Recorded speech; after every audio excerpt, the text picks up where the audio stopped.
11장 지난주에 이어서 지난 수요 예배에 이어서 두 번째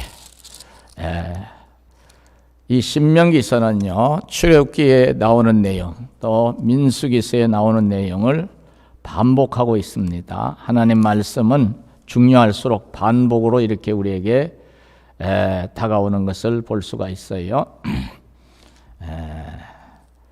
지난번에 1절에서부터 7절까지의 내용을 가지고서 하나님이 우리를 이처럼 사랑하시기 때문에 우리가 하나님을 사랑하는 마음으로 하나님 주신 책무와 법도와 규례와 명령을 항상 지키는 사람이 되어야 한다 하는 것.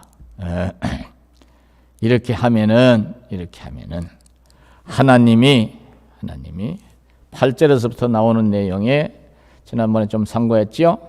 하나님이 우리에게 은혜를 주시고 복을 더하시어서 또 이스라엘 백성들로 따지면 이스라엘 백성들에게 은혜와 복을 더하시어서 이렇게 하면은 강성할 것이요. 또 가나안에 들어가서 그 땅을 차지하게 되면서 그 땅에서 그 적과 꿀이라는 그 땅에서 너희의 날이 장구하리라. 장구하다는 말은 길장자를 쓴 거예요. 그죠? 너희 날이 아주 길게 되리라. 언제까지? 세상 끝날까지. 하나님은요, 육신으로 사는 이 잠시 사는 세상에서도 우리가 긴 세월 살면서 하나님께 영광을 온전히 돌리고 사람들에게 비신자들, 믿지 않는 자들에게 하나님의 영광을 마음껏 드러내기를 원하시는 것을 볼 수가 있어요. 이스라엘 백성들에게만 원하시는 게 아니라 하나님의 택함을 받은 저와 여러분에게도 원하시는 줄로 아시기를 바랍니다. 그래서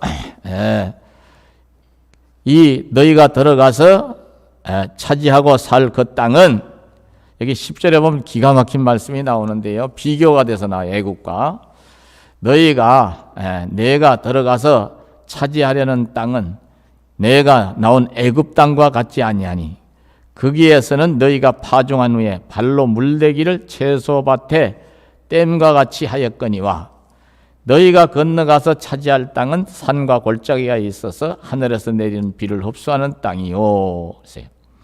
그 다음에 그보다 더 중요한 것은 12절에 보니까 내 하나님 여호와께서 돌보아 주시는 땅이라. 연초부터 연말까지 내 하나님 여호와의 눈이 항상 그 위에 있느니라. 하나님의 눈이 이 가나안 땅 위에서 항상 이스라엘 백성들을 지켜보고 계시리라. 하나님이 지키시는 땅이다 그 말이. 하나님이 보호하시는 땅. 이 세상에서 가장 귀한 은혜 중에 하나가요, 하나님이 우리를 지켜주시고 하나님이 우리를 인도하시고 때에 따라서 하나님이 도우시는 은혜를 주시는 것인 줄로 아시기를 바랍니다. 육신으로 사는 날 동안 이보다 더 큰 복은 없어요.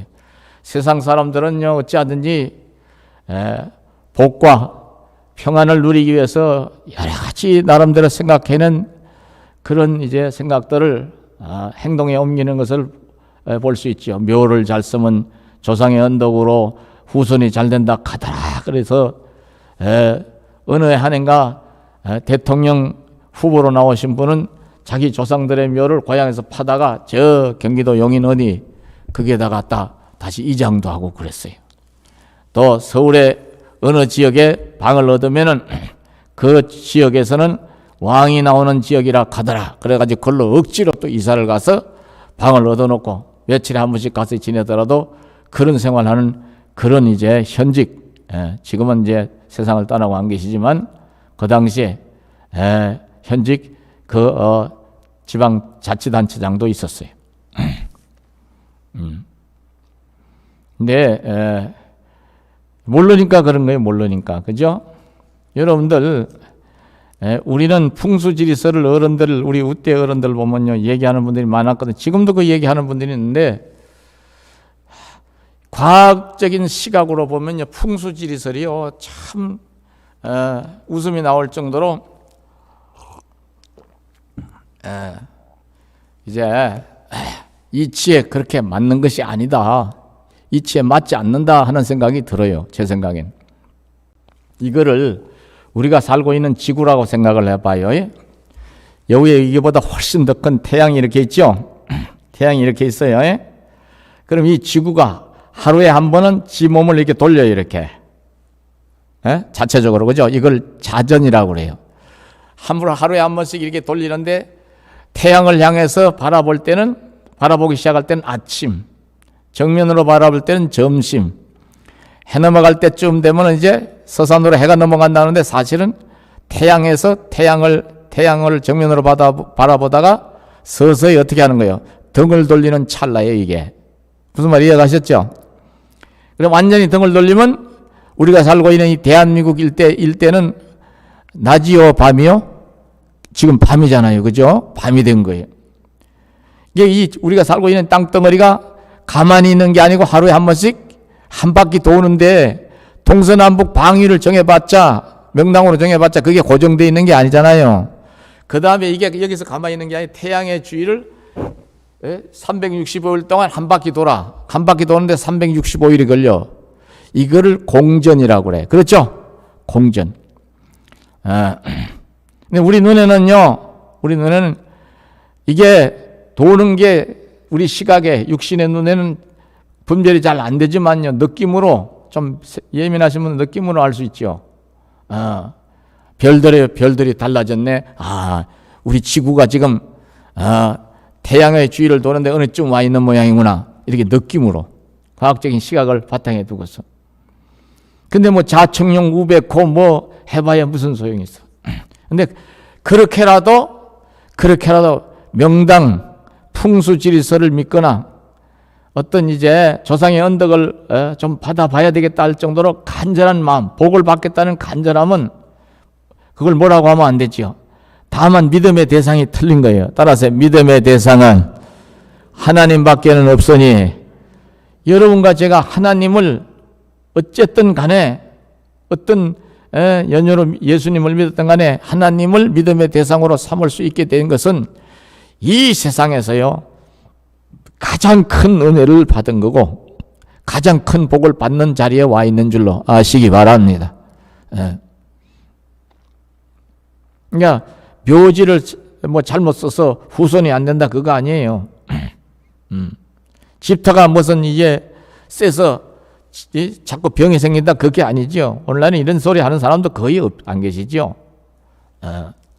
하나님이 함께 하시면서 항상 하나님이 지켜주시고 보고 계시는 그 은혜 속에 사는 거, 이스라엘 백성들처럼.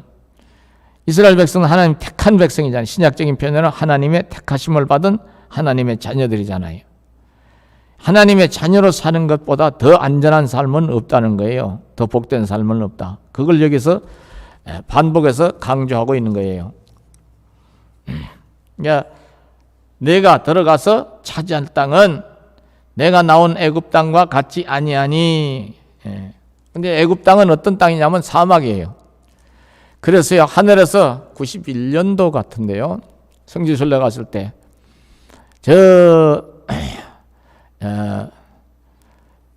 이 이집트의 수도가 카이로인데, 카이로에서 갈 때는 비행기를 탔어요.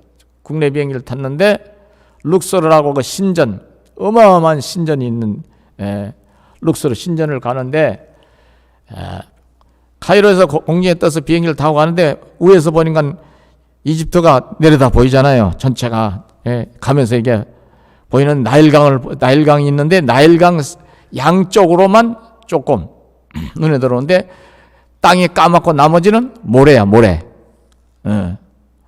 어른들 표현을 하면 좀 갈색이 난다고 그래야 되나 빨갛다고 그래야 되나, 모래색이 난 거네, 모래색. 근데 카이로 국립대학을 나온 형제가 목사님 사임인데 이 친구가 가이드를 하는데요, 그 이야기를 해줘요. 이집트는 나일강을 끼고서 양쪽으로 4km만 농사를 지을 수 있는 땅이라고 그래요. 비가 1년 가도 사막 기후는요 얼마 안 와요. 근데 강물은 항상 10%거든. 그 왜 그러나 하면은 북쪽 저 이집트의 나일강은요 어마어마하게 큰 강입니다. 길이도 길고요. 세계에서 몇 번째 안 가는 강이에요. 북아프리카 쪽에서 홍수가 막 밀림지도 홍수가 나면요, 그것이 부유물과 함께 막 홍수가 져서 이 나일강 쪽으로 흘러내려온다는 거예요. 해마다 범람을 해요.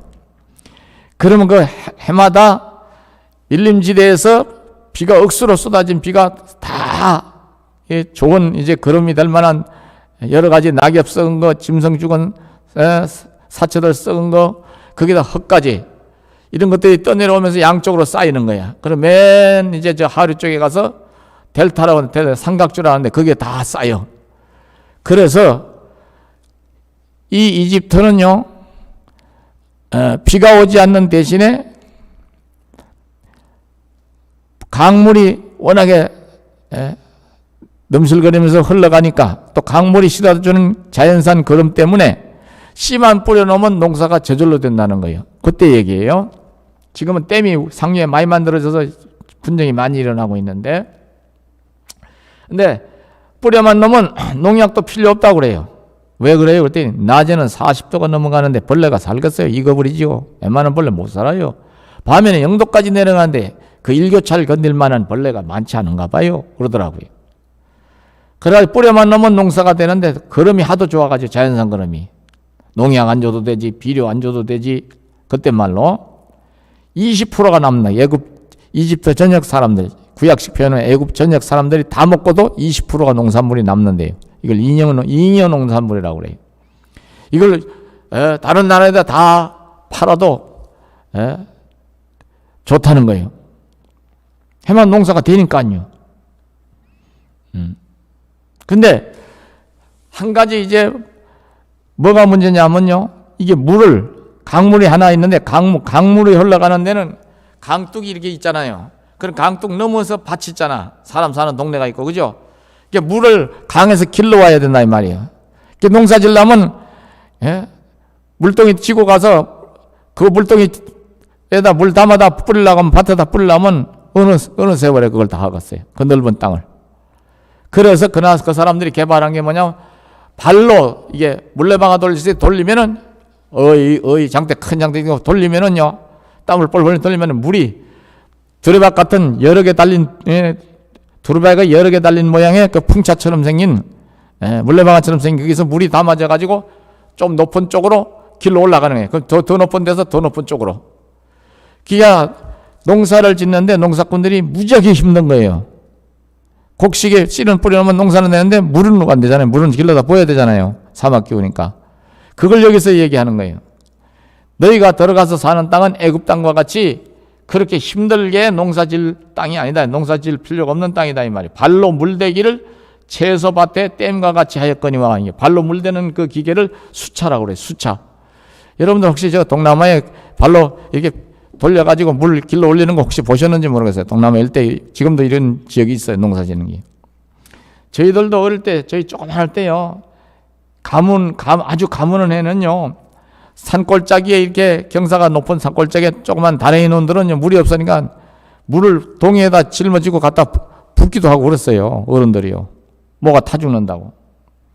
그렇게 힘든 땅이었지만 이제 너희가 가나안 땅에 들어가면 그런 수고를 안 해도 된다는 거예요. 그 왜 그러냐 하면요, 여기 이제 나오죠. 11절에 보면 한번 읽어봐요. 시작. 너희가 건너가서 차지할 땅은 산과 골짜기가 있어서 하늘에서 내리는 비를 흡수하는 땅이요. 야, 뭐가 있대? 산과 골짜기가 있어서, 그죠? 산과 골짜기가 있어서 하늘에서 내리는 비를 흡수하는 땅이요. 그래서 이스라엘 그 땅에서요, 이스라엘 나라에서요, 제일 높은 산이 헐몬산이 헐몬산. 헐몬산은요 2814m라고 하는데요, 44철 꼭대기에 눈이 좀 있어요. 1년에 강수량으로 따졌을 때 내리는 눈발이요, 약 한 1500mm 정도 내린답니다.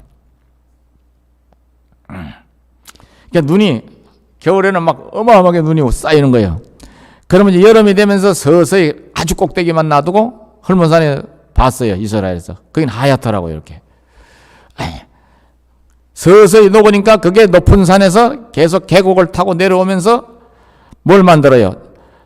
동네에 있는 샘을 만들어주고, 그죠? 땅을 파면 물이 나오잖아. 샘을 만들어주고, 또 움푹 파인 그런 곳에는 이제 크게 움푹 파인 곳에는 저수지가, 자연산 저수지가 만들어지고, 그게 더 내려와서 큰 개울을 넘어서 요단강이 만들어지고, 요단강에서 좀 흘러가다 보니까 어마어마하게 낮은 지역에, 어마어마하게 넓으면서 좀 낮은 지역에 물이 많이 고이는데 거기가 갈릴리 호수가 되는 거고, 자연 호수가 되는 거예요. 자연 호수예요.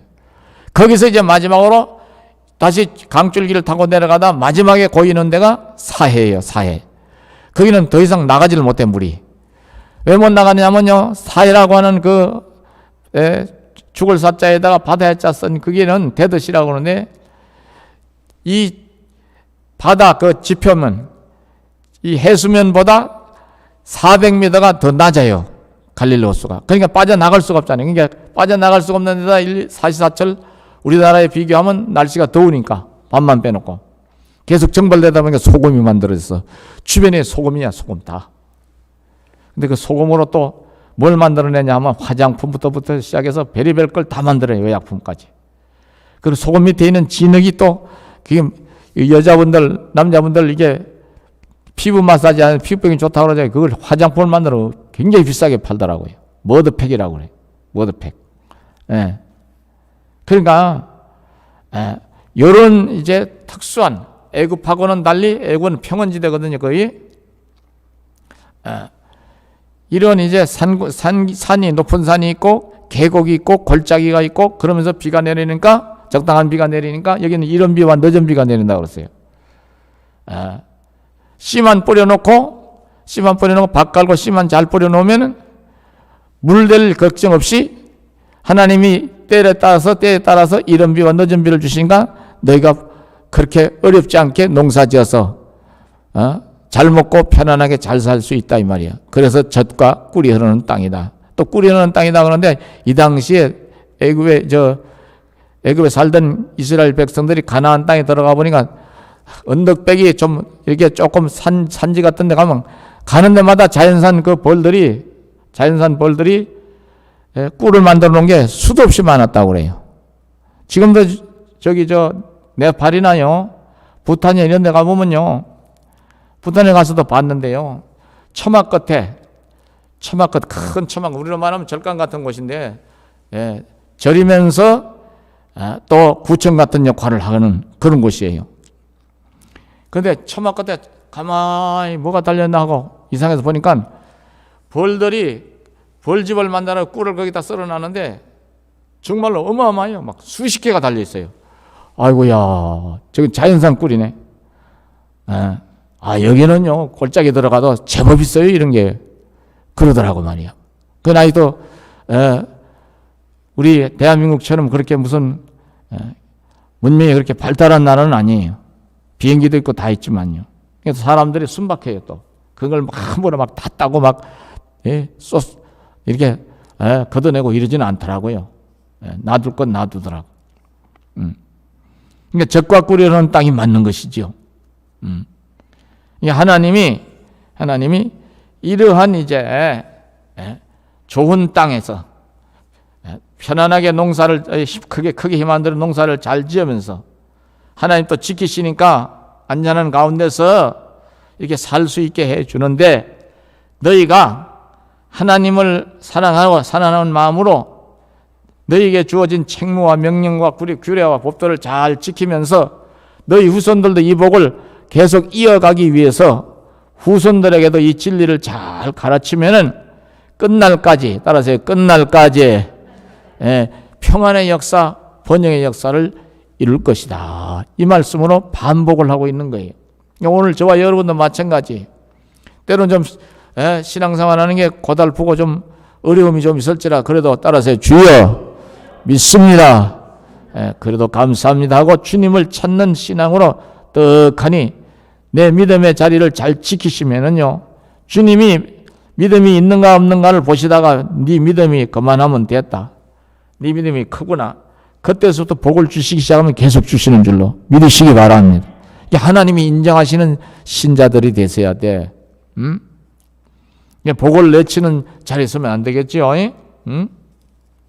그래서 여기 이른 비와 늦은 비 얘기가 그래서 나오는 거예요. 여기에 보면은요, 13절 14절 한번 13절 14절 한번 읽어봐요. 시작. 내가 오늘 너희에게 명하는 내 명령을 너희가 만일 청종하고 너희 하나님 여호와를 사랑하여 마음을 다하고 뜻을 다하여 섬기면 14절이요 여호와께서 너희의 땅에 이런 비와 늦은 비를 적당한 때에 내리시리니 너희가 곡식과 포도주와 기쁨을 얻을 것이요 기름을 얻을 것이요. 여기 이런 비는요, 이런 비는 10월 달에서 11월 달에 내리는 결실기에 내리는 비예요. 결실기에. 아니야. 파종기. 우리는 내가 우리나라 같이 놓고 생각해. 여러분들 우리나라도 가을에 심는 게 있죠? 어른들은 아실걸? 가을에 심는 게 뭐예요? 벼를 심어요? 밀리나 보리나 보리를 심어요? 보리를 심지 주로 보리. 그죠? 우리는. 보리. 그 다음에 또 마늘 가을에 안 심어? 가을에 심죠? 그래, 집으로 이렇게 덮어놓잖아. 그죠? 채소류는. 이런 비. 이제 파종기에 내리는 비를 이런 비라고 그래요. 근데 늦은 비는, 이스라엘에서 늦은 비는 3, 4월경에 내리는 비. 결실기 직전, 완전히 결실하기 직전에 적당히 비가 내리면 알곡이 제대로 튼실하게 만들어지는 이런 비를 3, 4월에 내리는 비를 늦은 비라고 그래. 우리하고는 좀 농사 짓는 그 순서가 조금 다르죠. 우리는 벼농사가 주 농사이기 때문에 봄에 내리는 비를 이른 비라고 하고, 그죠? 여름 한철을 장마가 지면서 확 스쳐서 내리는 비를 늦은 비라고 말할 수가 있겠지. 장마가 없으면 안 돼요. 벼농사는요. 어느 정도는 비가 충분히 와야 돼. 비가 내리면서 후덥지근한, 벼는 원래 아열대 식물이기 때문에 후덥지근하면서 비가 어느 정도 막 계속 섞어쳐야 나락에 쑥 올라와가지고 벼가 올라와서 꽃을 피우고, 그죠? 그러면서 이제 좀 선들선들해지면 그게 뜬물 같은 것이 꾸덕꾸덕하게 굳으면서 알곡이 되는 거예요. 알곡. 비 알곡이 되는 거예요. 근데 계속 비만 와도 냉해 때문에 어느 한인가는요, 여물전 안에서 아주 낭패를 당한 그런 기억도 있네요. 제 어릴 때 내 기억으로는요. 어른들이 막 탄식을 하던 그 기억도 나요. 그러니까 비도 적당히 꼭 필요한 때에 와야 돼. 지금 우리나라도요, 작년 가을서부터, 늦가을서부터 지금까지 비가 너무 안 와가지고 50년 만인가 30년 만에 최악의 가뭄 상태라고 그래요. 그러다가 담배 피는 사람이 차를 타고 가다가 담배불 던져서 강릉 저쪽인가 어디야, 삼척인가, 거기도 대형 산불 나고 방송에 나오는데 보니까. 또 어떤 노인네는 노인네도 아닌 60대 초반이면 동네 사람들이 자기 무시했다고 토치램불 가서 산에다 불을 질러버리니.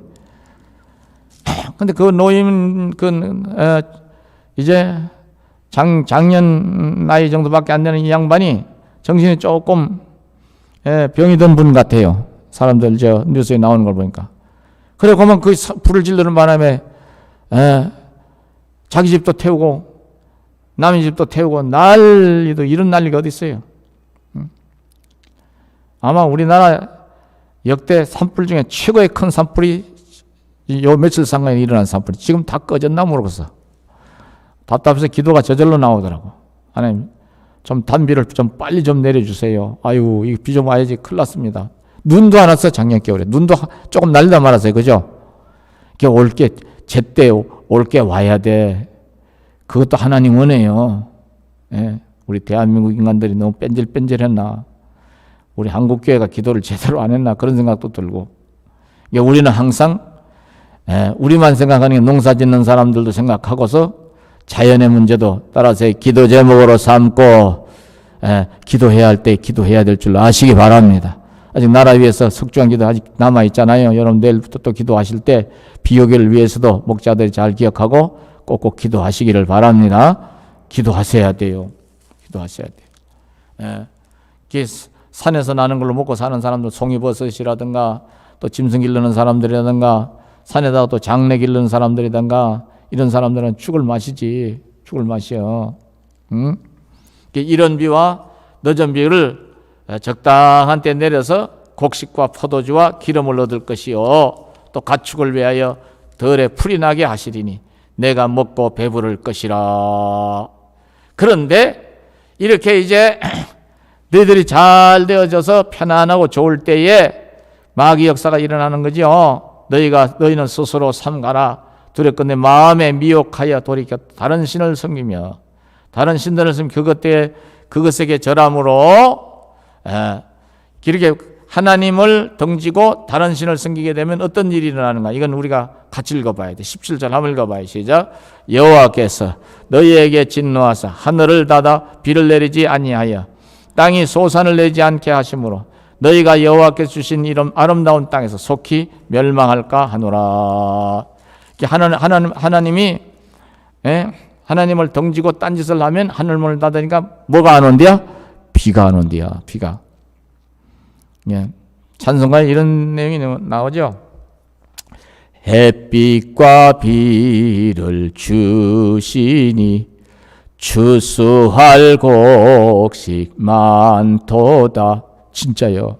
햇빛도 적당히 주셔야 되고 비도 적당히 주셔야 돼.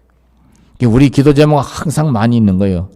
내가 사는 게 편안해도 따라서 기도를 쉬지 말고 기도를 쉬지 말고 항상 기도하시기를 바랍니다. 주님이 우리에게 그랬잖아요. 항상 기도하라.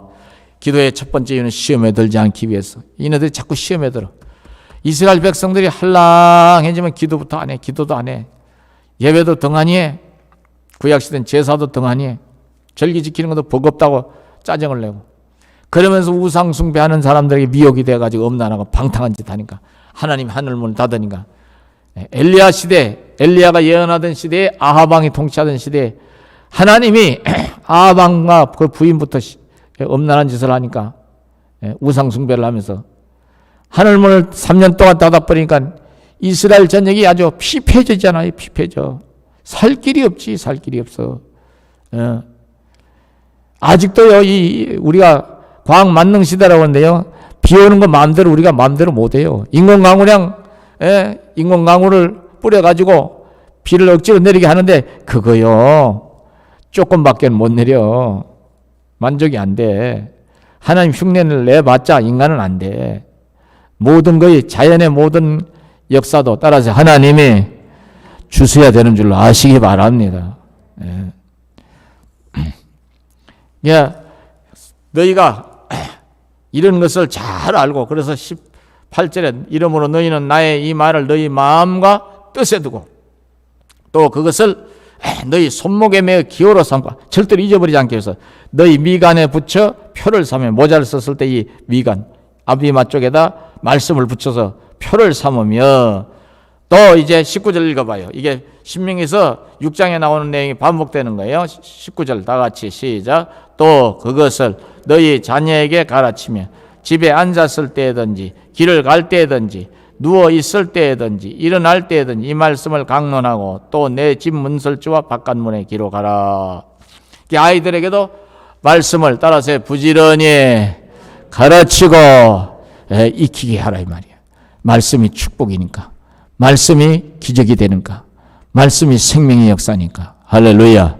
우리가 말씀을 그래서 생활화해야 된다는 이유가 여기 있는 거예요. 이렇게 하면은 우리가 하나님 주신 이 땅 위에서의 삶이 길게 주님이 오시는 날까지, 마지막 날 우리 후손들까지 평안의 역사, 축복의 역사를 계속 이루어 간다. 이스라엘 백성들이 가나안 땅에서 길게 장구하게 복을 자자손손이 누려간다. 그리고 아무도 너희를 함부로 못하게 너희가 강성해지게 그렇게 복을 이제 주시겠다. 25절 한번 읽어봐요. 25절 다 같이 시작. 너희 하나님 여호와께서 너희에게 말씀하신 대로 너희가 밟는 모든 땅 사람들에게 너희를 두려워하고 무서워하게 하시리니 너희를 능히 당할 사람이 없으리라. 그렇지. 하나님이 강성하게 하시니까 감히 어느 나라가 넘봐요. 지금 러시아가 푸틴이가 욕심이 너무 많아가지고 평생 죽을 때까지 대통령을 해먹고 싶으니 그러면 국민들의 지지를 얻어야 되고 뭔가 자기가 잘한다는 걸 보여주려고 지금 지구상에서 제일 큰 땅덩어리 가진 나라가 중국, 러시아 두 나라잖아요. 뭐 인도도 땅덩어리 크지만 저렇게 제일 큰 땅덩어리를 가지고 있으면서 그거의 우크라이나 그걸 못 뺏어서 그거 뺏고 나면 또 그 옆에 거 조지아, 거루지아라고도 하죠. 아제르바이잔, 아르메니아, 벨라루스 또 붙어있는 이제 폴란드 이것까지 또 옛날처럼 또 야금야금 다 집어먹을 생각 안 하겠나. 중국도 보세요. 중국도 신바람이 났어요. 은근히 신바람이 나서 대만용 하루 이틀이면 집어먹지. 대만 앞바다에서요 무력 시위하고 있어요. 푸틴을 말릴 사람은 시진핑, 중국 주석 시진핑밖에 없다는데, 지금 우크라이나 땅에서는요 어린아이들도 얼마나 많이 죽어나가요. 사정없이 폭격을 하고 총을 쏴대고 대포를 쏴대는 바람에 땅을 아무리 큰 땅을 가지면 무슨 소용이 있어. 21세기 앞으로 22세기 앞으로 갈수록요 땅이 소용없는 세상이 돼버려. 땅이 중요한 게 아니에요. 왜냐하면 무역과 무역 서로 공존하기 위해서 무역을 통해서 영토보다 중요한 게 이제 경제적인 활동이거든요. 19세기 20세기나 19세기에서나 있을 법한 그 전쟁 구식 전쟁을 지금 하고 있다 그 말이에요. 에이구 소용이 없어요. 소용이 없어요. 근데 자기네들이 원 없이 가져봐 놓고 동유럽을 완전히 다 장악해서 독일 절반을 먹었었잖아요. 동독 서독으로 갈라지는 동독은 소련 휘하에 있었잖아요. 그죠? 10개 위성국가가 동유럽 쪽에 있었잖아요. 고르바초프 때 완전히 소련 체제가 무너지면서 다 독립이 되고 한번 그런 경험을 했으면 이젠 되돌아가지 않아요. 또 반복을 하려고. 근데 소용없어. 그리고요, 이런 일도요, 하나님 잘 섬기는 나라가 되면 하나님이 어떻게 하시겠다는 거예요? 막아주시겠다는 거예요. 따라서 막아주시고, 그러나 막아주신다고 해서 우리가 가만히 이제, 군인들 훈련도 안 시키고, 또 무슨 필요한 무기도, 또 필요한 군사시설도 안 하고, 그런 건 아니에요. 그런 건 다 해야 돼. 우크라이나가요, 핵무기, 핵폭탄, 핵미사일, 이런 미사일하고 이거를 소련에다가요, 94년도인가 그랬을걸요, 안전보장 각서를 소련이 러시아 되면서 러시아에게 받았어요. 절대로 우리나라를 침범하지 않고 끝까지 우리 영토를 인정해 주는 조건으로. 그게 누가 보정을 썼느냐 하면 영국하고 미국이 보정을 썼어요. 그런데 그걸 완전히 그 각서까지 주고받았는데 조약을 맺었는데 그거를 완전히 깨고 지금 어떡한 거예요? 우크라이나는 구식 무기밖에 없으니까 치고 들어온 거예요. 그러니까 무슨 우리나라도 어찌하든지 북한을 잘 달래고 많이 퍼주고 그러면 평화통일이 이루어지지 않겠나? 우리가 뭘 군사훈련을 하고 그러나? 우리도 안 하고 쟤네들도 하지 말라고 그러고. 그런데 우리는 지금 문재인 대통령 들어서서 군사전략가들 얘기는 지난 5년간 정확하게 따지면 지난 한 3, 4년간 한 번도 한미연합 군사훈련을 한 일이 없다고. 북한에 관한 동부전선 저쪽으로 넘어와서 다시 거기로 넘어가는 줄도 몰랐어요. 다들 뭐 하는 거예요? 헐렁해져가지고 군대가. 세계가 비웃는 그런 대한민국 군대가 됐어요. 세계에서 몇 번째 안 갈 정도로 막강한 그런 군대라고 그러는데, 대한민국 군대를 알아줬는데, 지도자가 그렇게 해버리니까 괜찮은가 보다.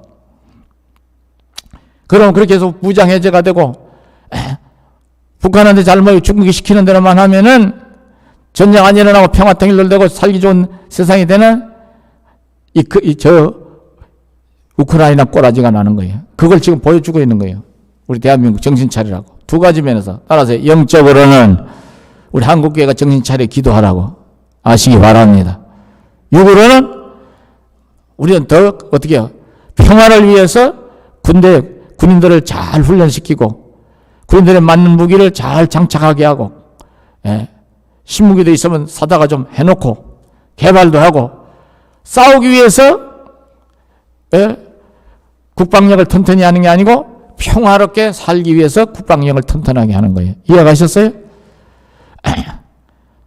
집안에 도둑놈 들어와서 강도가 들어와서 다 죽이고 다 뺏어가면 무슨 소용이 있어? 그 다음에 무슨 소용이 있어? 철조망 달고 무슨 CCTV 달고 무슨 소용이 있어? 도둑놈이나 강도 못 들어오게 담장에다가 예전에 보면요 철조망도 이렇게 담장 위에다 달고 뭐 병 깨진 것도 꽂아놓고 대문도 철대문을 하고 다 이런 거 하는 거 아니야? 소일거 외양간 고쳐봤자지. 참고로 여러분들이 이걸 아예 생각을 해보라 이 말이에요. 이해하시기 위해서.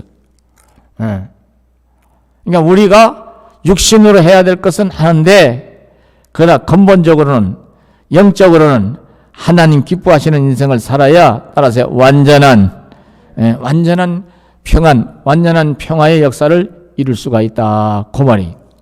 왜냐하면 복과 또 긴 세월 그 복을 누릴 수 있는 그런 평안의 역사는 하나님 손에 있으니까. 그래서 오늘 이 본문의 내용이 결론인데요. 한번 읽어보십시다. 26절 한번 읽어봐. 26절 시작. 내가 오늘 복과 저주를 너희 앞에 두나니. 27절 한번 읽어봐. 시작.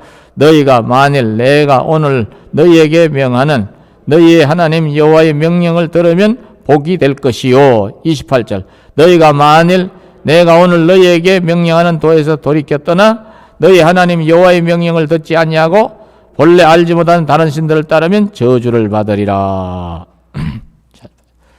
그러니까 우리에게 한 번 더 못을 박는 내용이, 그러니까 너희는 어떻게 살아라? 내가 오늘 너희 앞에 베푸는 모든 규례와 법도를 너희는 지켜 행할지니라. 따라서 말씀대로 살아가라. 이게 결론이. 반복이죠. 계속 반복이죠. 이게 복도 내 손에 있고 내 손에 달려 있고 저주도 내가 하기에 나름이다 이 말이야. 이게 여러분과 제가 주님 말씀 붙들고 살면 모든 게 복이 되는 거고 평안의 역사가 일어나는 거예요. 자식들을 그렇게 가르쳐서 주님 믿고 하나님 뜻대로 살게 하면 자식들이 그 복을 누려가는 거예요. 할렐루야. 그래서 가장 큰 유산, 가장 위대한 유산은 따라서요. 믿음의 유산. 믿음의 유산이에요. 믿음의 유산. 그러니까 하나님이 주신 이 진리를 우리는 항상 잊어버릴까 봐 마음을 좀 쓰면서 자꾸 되새겨야 돼. 여러분들은 항상 말씀을 되새기는 신앙이 되시기를 바랍니다. 유튜브로 예배를 병행하다 보니까 이제 방송 실시간 이 예배를 드린 걸 보통은 그걸 편집을 해요. 편집을 해서 다시 올려요. 외부 강사님들이 온 것도 말씀 전해온 것도 이 내용이 참 좋다. 편집해서 올려. 그러면 목자들은 그걸 이거 뭐 다 봤는데 뭐 그러지 말고 다시 자기 목장 식구들에게 그걸 공유를 해주라 이 말이야. 전달해 주시기 바랍니다. 전달해 줘야 돼요. 그래서 또 이제 다른 분들도 밑다 낚시분들 좀 파다 날라서 보여주고 그리고 자꾸 되새기라고 올려놓는 거예요. 그냥 거의 수고를 할 필요가 없잖아요. 말씀을 자꾸 들어야지. 지난 주일 전에 오신 우리 조 목사님은 그 아버님이 우리 지하실 교회에 있다고 하시고 그 아버님 참 훌륭한 분이 조직한 목사님. 제가 존경하는 목사님인데 그 아드님도 저렇게 아버지 뒤를 이어서 훌륭하게 사역을 잘해요. 잘하는데 나이는 저보다 한참 아래지만은 아주 성실하게 서울에서 목회를 잘하는 분이 이단에 대한 말씀을 잘해주고 가셨잖아요. 그런 것들을 한 번 더 새겨서 들으면 얼마나 좋아. 정신 넉넉고 있다 이단들에게 홀라당 미혹이 돼가지고 어느 날 보니까 딴 데 가서 사람을 무슨 보혜사니 성령님이니 어머니 하나님이니 하고 찾고 앉았네. 에이그. 이게 말씀을 잊어버리면 마귀의 역사가 일어나면 이렇게 천국을 향해 가다 지옥으로 가는 꼬라지가 된다 이 말이에요. 복의 길로 가다가 사망의 길로 가는 거예요. 저주의 길로 가고 있는 거예요. 그러니까 말씀을 잊어버리지 않고 항상 내 속에 살아있게 하려고 하면은 내가 노력을 좀 해야 되는데 두 가지예요. 따라서 항상 기도하는 신앙, 항상 말씀을 되새기는 신앙인 줄로 아시기 바랍니다.